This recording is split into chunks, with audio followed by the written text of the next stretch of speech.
नमस्कार मित्रों, desire point channel के इस नए वीडियो लेक्चर में मैं हूं अमित दुबे और आज के इस वीडियो लेक्चर में हम पास्ट परफेक्ट टेंस का अध्ययन करने वाले हैं। सबसे पहले अगर पहचान की बात करें तो इसकी पहचान बहुत ही ज़्यादा आसान होती है। देखिए, इन वाक्यों के अंत में चुका था, चुकी थी, चुके थे, आ था, या था, ए थे आदि शब्द आते हैं। ध्यान देने वाली बात यहाँ पर यह है कि इस वाक्य से यानी हिंदी वाक्यों में ऐसा पता चलता है कि जैसे कोई कार्य भूतकाल में ही पूर्ण हो चुका था। जैसे मैं रोटी खा चुका था, तो ये काम भूतकाल में हो चुका है कि मैं रोटी खा चुका था, मैं अभी नहीं खा रहा। बात को ध्यान से समझिए कि जिस हिंदी वाक्य से भूतकाल में किसी कार्य के पूर्णता का बोध होता है, अर्थात कोई कार्य भूतकाल में ही पूरा हो चुका है, उसे पास्ट परफेक्ट टेंस में रखते हैं। और इसकी पहचान होती है कि इसके अंत में चुका था, चुकी थी, चुके थे, आ था, या था, ए थे आदि शब्द आते हैं। नोट आपको लिखना है कि सभी सब्जेक्ट के साथ, चाहे ही, सी, इट हो या फिर आई, वी, यू, दे हो, सभी सब्जेक्ट के साथ आपको हैड का यूज करना है। और बात करते हैं अफर्मेटिव सेंटेंस की। तो अफर्मेटिव सेंटेंस का रूल होता है subject plus had plus verb की third form plus object plus remain plus full stop. हमेशा ध्यान देने वाली बात यह है कि परफेक्ट जितने हैं उनके साथ वर्ब की थर्ड फॉर्म ही लगती है, चाहे वो प्रेजेंट का परफेक्ट हो या पास्ट का परफेक्ट हो या फिर फ्यूचर का परफेक्ट हो। एग्जाम्पल के लिए कुछ वाक्य लेते हैं। जैसे साधारण सा वाक्य लिया है कि मैं रोटी खा चुका था, तो अंत में देख रहे हैं चुका था, चुकी थी, चुके थे आता है, तो ये वाक्य बनते हैं पास्ट परफेक्ट टेंस के। तो अब रूल होता है कि सब्जेक्ट सबसे पहले लिखना है, तो कौन रोटी खा चुका था? मैं, तो हो जाएगा आई। उसके बाद हैड, रूल को कभी भी नहीं छोड़ना, फिर वर्ब की थर्ड फॉर्म, तो ईट का होता है third form eaten. I had eaten, क्या खा चुका था? ऑब्जेक्ट, क्या खा चुका था? रोटी, तो रोटी को कहते हैं ब्रेड, और ये हो जाएगा फुल स्टॉप। अगला एग्जाम्पल देखते हैं। पिताजी बस से दफ्तर जा चुके थे, तो एग्जाम्पल है, इसको सॉल्व करेंगे तो सबसे पहले सब्जेक्ट चाहिए, तो फादर, फिर हैड, फिर वर्ब की थर्ड फॉर्म, तो जाना, जाना का होता है गो, वेंट, गॉन, फिर ऑब्जेक्ट, कहाँ जा चुके थे? दफ्तर, टू ऑफिस, किस से? अब रिमेन, रिमेन क्या है? बस से, क्योंकि देखिए सब्जेक्ट था पिताजी, कर लिया, हेड लगाना था लगा दिया, वर्ब की थर्ड फॉर्म लगानी थी लगा दी, ऑब्जेक्ट लगाना था लगा दिया, यानी पिताजी दफ्तर जा चुके थे, कर लिया, बस से बच गया, तो बस से क्या है? रिमेन है। अब किसी साधन से जाने की बात होती है तो बाई बस लगता है, ठीक है। और एक बात, फुल स्टॉप तो लगा देंगे, कभी भी बाई द बस मत कीजिएगा, गलत हो जाता है, ठीक है। कई बार देखा है आप लोग सॉल्व करके जब कमेंट करते हैं तो वहाँ पे आप लोग by the bus, by the cycle करते हैं, तो ऐसा मत किया करिए।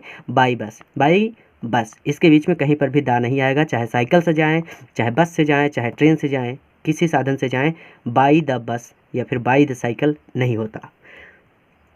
राधा और सुधा भोजन पका चुकी थी, तो यहाँ पे सबसे पहले सब्जेक्ट, तो सब्जेक्ट कौन है? राधा और सुधा, तो राधा एंड सुधा, फिर हैड, तो हेड लग गया वर्ब की थर्ड फॉर्म। भोजन पकाना, तो हो जाएगा कुक्ड, थर्ड फॉर्म होता है। तो ऑब्जेक्ट क्या पका चुकी थी? भोजन, तो फूड, और फिर फुल स्टॉप। होमवर्क की बात करते हैं, तो आपके लिए होमवर्क है कि मधु गीत गा चुकी थी, सुमित हिंदी पढ़ चुका था, हम क्रिकेट खेल चुके थे और राम सड़क पर दौड़ चुका था। जितने वाक्य आपको कहीं से भी मिलते हैं उन्हें सॉल्व किया करिए। जरूरी नहीं कि 4 वाक्य मैं दे रहा हूँ तो इन्हीं 4 को सॉल्व करना है। बुक से भी, जहाँ से भी आपको वाक्य मिले उसे सॉल्व कीजिए। अब चलते हैं निगेटिव सेंटेंस की ओर। तो निगेटिव सेंटेंस की यानी पहचान तो मैंने इसकी एक बार में ही लिख दी है। इन वाक्यों के अंत में चुका था, चुकी थी, चुके थे, या था, या आ था, ए थे आदि शब्द आते हैं। और नोट भी मैंने लिख दिया कि सभी सब्जेक्ट के साथ हैड का यूज करते हैं और ये हर जगह पर सेम रहेगा। अगर आप नकारात्मक वाक्य की पहचान बनाना चाहते हैं तो आप बढ़ा के लिख दीजिए कि इन वाक्यों में नकारात्मक शब्द भी आते हैं। और प्रश्नवाचक वाक्य की पहचान बनाना चाहते हैं तो आप लिख दीजिए कि इन वाक्यों में प्रश्नवाचक शब्द भी आते हैं। अगर आप लिखना चाहें तो, नहीं तो आप केवल पहचान याद कीजिए। जैसे जैसे आप वाक्य करने लगेंगे आपको पता चल जाएगा कि ये पॉजिटिव है, निगेटिव है या इंट्रोगेटिव है। तो अब चलते हैं निगेटिव की ओर। और निगेटिव का रूल बनाना बहुत ज़्यादा आसान होता है। अगर एक रूल आपने याद कर लिया है तो निगेटिव का मतलब है कि वर्ब के बाद जो मेन वर्ब है उसके नहीं, ये जो हेड लगा है इसके तुरंत बाद आप नॉट लगा दीजिए और रूल बन जाएगा निगेटिव का। यानी subject plus head plus not plus verb की third form plus object plus remain plus full stop. तो चलिए निगेटिव का रूल बनाते हैं। तो ये आपके निगेटिव सेंटेंस का रूल है कि subject plus head plus not plus verb की third form plus object plus remain plus full stop. Homework करते हैं। पहला वाक्य है मधु गीत नहीं गा चुकी थी। तो सबसे पहले सब्जेक्ट चाहिए, तो सब्जेक्ट है मधु, हेड तुरंत लग जाएगा और नॉट भी लग जाएगा। वर्ब की थर्ड फॉर्म गाना सिंग सैंग संग होता है। तो मधु हैड नॉट संग, ऑब्जेक्ट क्या नहीं गा चुकी थी, सॉन्ग। मधु हैड नॉट संग सॉन्ग। तो मधु गीत नहीं गा चुकी थी और रिमेन में कुछ नहीं बचता तो फुल स्टॉप लगा देंगे। आगे चलते हैं, एक वाक्य और लेते हैं। हम मैदान में क्रिकेट नहीं खेल चुके थे। तो सबसे पहले सब्जेक्ट है हम, तो हम का हो जाएगा वी, हैड वैसे ही लग जाएगा, नॉट वैसे ही लग जाएगा। वर्ब की थर्ड फॉर्म खेलना का होता है played, third form of the verb होती है प्लेड। तो we had not played, object क्या नहीं खेल चुके थे, क्रिकेट। अब मैदान में, रिमेन क्या है, मैदान में। तो इन आप चाहें तो द लगा सकते हैं, FIELD और लग जाएगा फुल स्टॉप। तो we had not played cricket in the field.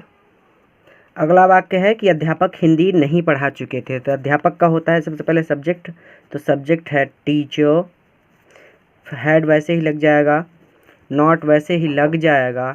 Verb की थर्ड फॉर्म पढ़ाना का होता है टीच और third form of the verb होती है टॉट। तो टीचर हैड नॉट टॉट, क्या नहीं पढ़ा चुके थे, हिंदी। तो ये हो गया हिंदी और लग जाएगा फुल स्टॉप। ठीक है, होमवर्क की बात करते हैं। होमवर्क है कि सुमित लूडो नहीं खेल चुका था। हम जैसे क्रिकेट होता है तो प्लेट के बाद तुरंत क्रिकेट लगा देते हैं, वैसे प्लेट के बाद तुरंत लूडो लगा देंगे। ठीक है, हम नाच नहीं चुके थे, तो डांस होता है second form of the verb यानी third form of the verb danced हो जाएगा। राम और श्याम विद्यालय नहीं जा चुके थे, गॉन हो जाएगा। तुम मोहन को नहीं पीट चुके थे, पीटना का बीटेन हो जाएगा। ठीक है, third form of the verb. आगे चलते हैं इंट्रोगेटिव सेंटेंस की ओर। ध्यान दीजिएगा, जो हेड है इसे सब्जेक्ट के स्थान पे लिख दीजिए और जो सब्जेक्ट है इसे हेड के स्थान पे लिख दीजिए। तो इंट्रोगेटिव सेंटेंस का रूल बन जाता है इंट्रोगेटिव फर्स्ट का। ठीक है, कुछ भी चेंज नहीं करना है, सिर्फ सब्जेक्ट के स्थान पे हेड को और हेड के स्थान पे सब्जेक्ट को। रूल बनाते हैं। तो हमारा रूल है कि head plus subject plus not plus verb की third form plus object plus remain plus full stop की जगह पर क्वेश्चन मार्क रहेगा, सॉरी। अब देखिए, इंट्रोगेटिव जो होता है ये दो प्रकार का होता है। एक तो कहते हैं इंट्रोगेटिव सेंटेंस फर्स्ट और एक को कहते हैं इंट्रोगेटिव नेगेटिव सेंटेंस फर्स्ट।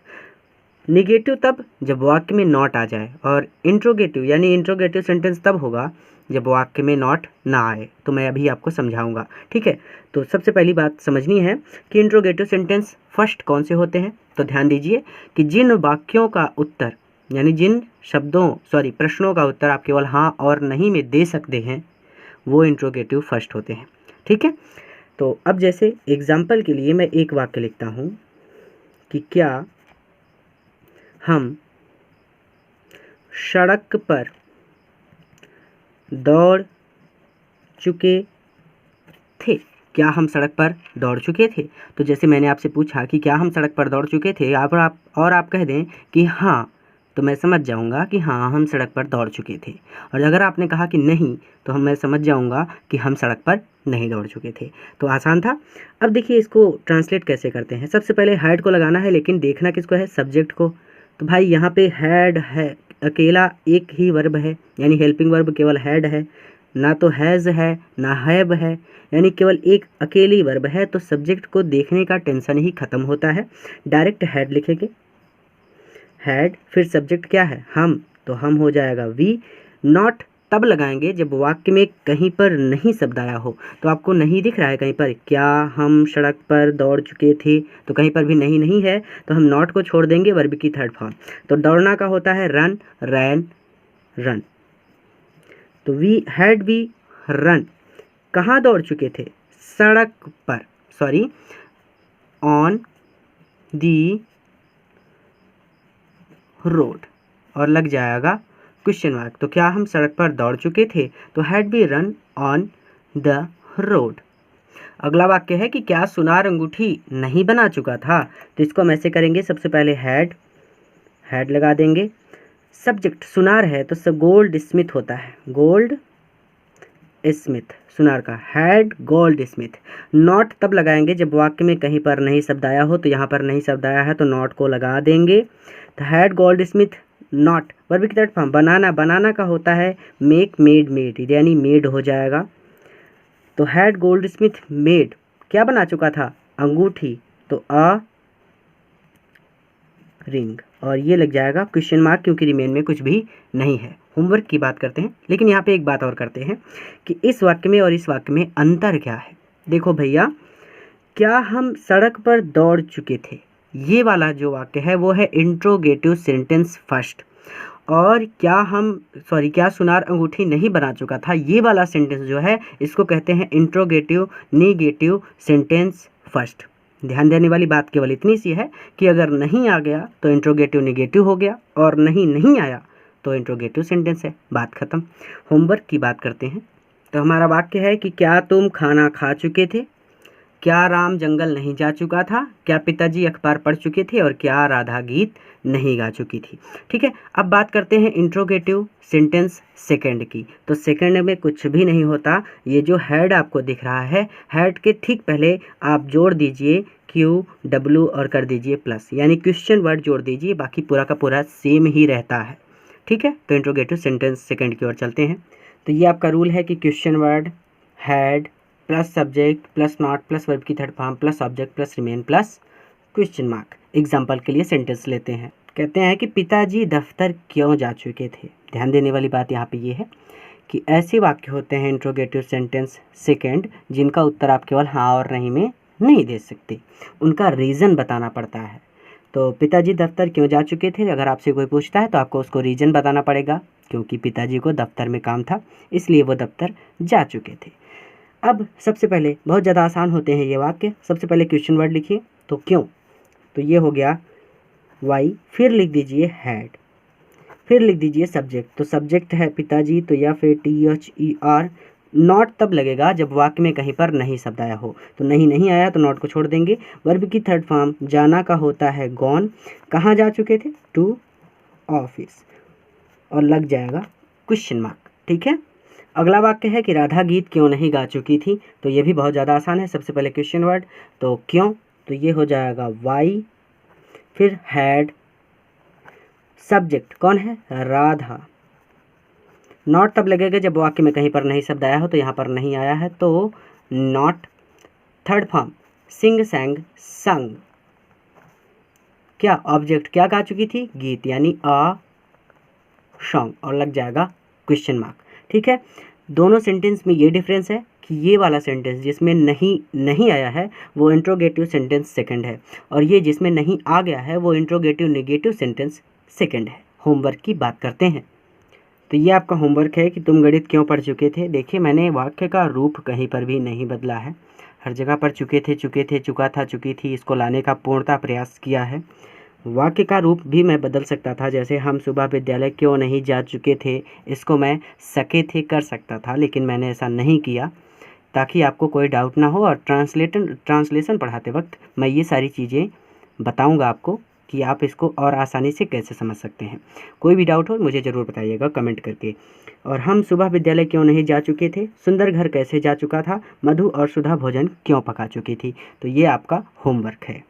अब हम आपको पास्ट परफेक्ट टेंस में ही एक नया रूप दिखाते हैं वाक्य का, और आप उसको समझने का प्रयास कीजिए। बहुत साधारण सा वाक्य है और बहुत ज़्यादा आसान है।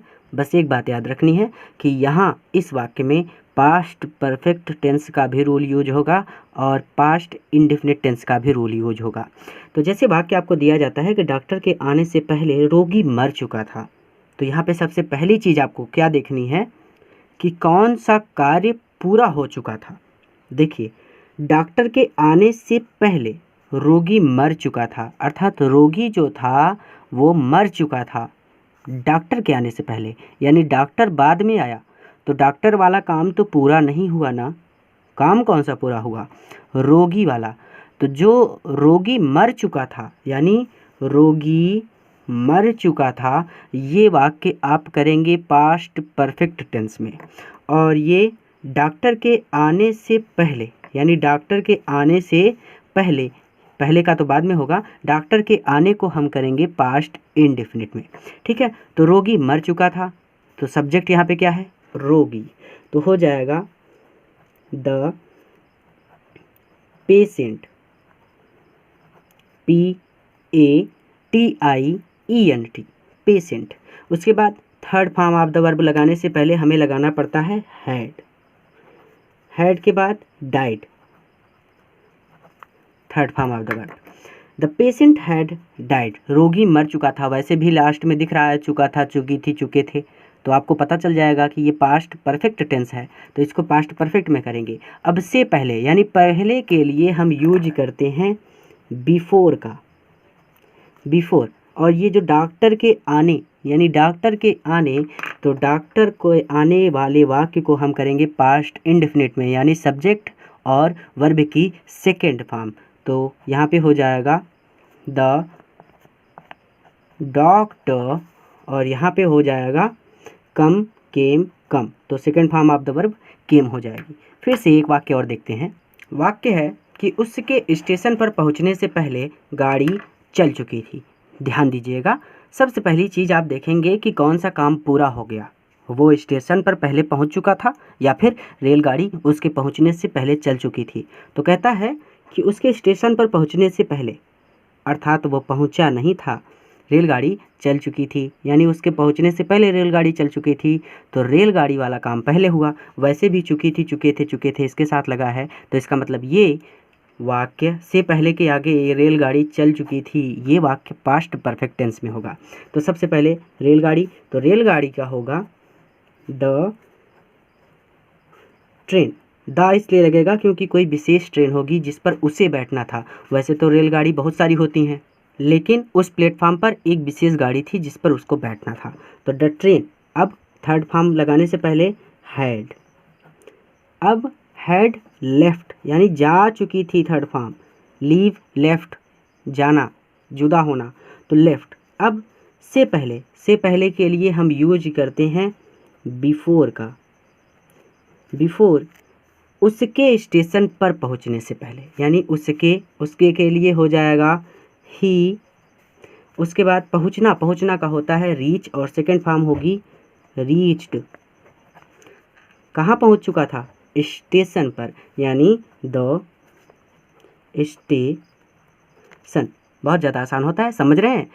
जो वाक्य पूर्ण हो चुका है उसको पास्ट परफेक्ट में कर दीजिए, और जो वाक्य अधूरा है उसे पास्ट इंडेफिनिट में कर दीजिए। तो the train had left before he reached the station. इसके लिए होमवर्क देखते हैं।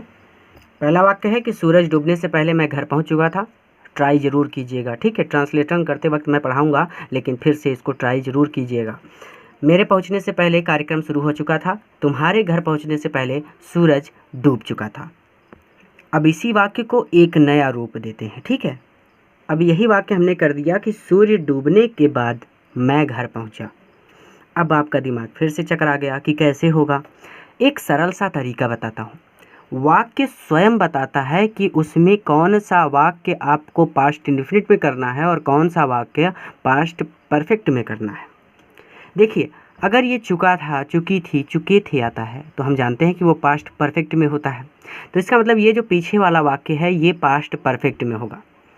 अगर यहाँ पे यही चीज़ देखें तो यहाँ पर ये वाक्य मैं घर पहुँचा, चुका था, चुकी थी, चुके पे नहीं समाप्त हो रहा, पहुँचा बड़ा आ की मात्रा पे समाप्त हो रहा है। और मैंने पास्ट इंडेफिनिट की पहचान आपको बताई है कि पास्ट इंडेफिनिट की पहचान कैसे करके उसको सॉल्व करते हैं। इसका मतलब मैं घर पहुंचा, ये वाक्य पास्ट इंडेफिनिट टेंस है, ठीक है? तो अब यहाँ पर इस तरह से भी आप जान सकते हैं कि कौन सा वाक्य पास्ट इंडेफिनिट में होगा और कौन सा वाक्य पास्ट परफेक्ट में होगा। या फिर आप देखें कि कौन सा कार्य इस वाक्य में पहले हो रहा है। तो देखिए, सूर्य डूबने के बाद, यानी सूर्य डूब चुका था और उसके बाद मैं घर पहुंचा। तो इसका मतलब ये जो सूर्य डूबने के बाद, यानी सूर्य डूबना, ये वाला वाक्य हो जाएगा पास्ट परफेक्ट टेंस में। तो इसको हम ऐसे करेंगे, कि सबसे पहले हम करते हैं जो हमारा पास्ट इंडिफिनिट में है, ताकि हम आफ्टर का यूज कर सकें। आप बिफोर से भी कर सकते हैं, लेकिन वहाँ पे आपके लिए थोड़ा सा हार्ड हो जाएगा। बाद का हम इंग्लिश जानते हैं आफ्टर, इसलिए मैं आफ्टर का यूज करके आपको करना सिखा रहा हूँ। मैं घर पहुँचा, तो ये होगा आई पहुँचा। पहुँचना का क्या होता है? रीच, लेकिन second form of the verb तो हो जाएगी रीच्ड। ये पास्ट इंडिफिनिट है, तो आई रीच्ड, कहाँ पहुँचा? घर, होम। अब बाद का हम लिखते हैं आफ्टर। आफ्टर, तो मैं घर पहुंचा बाद, किसके बाद? सूर्य डूबने के, तो द सन।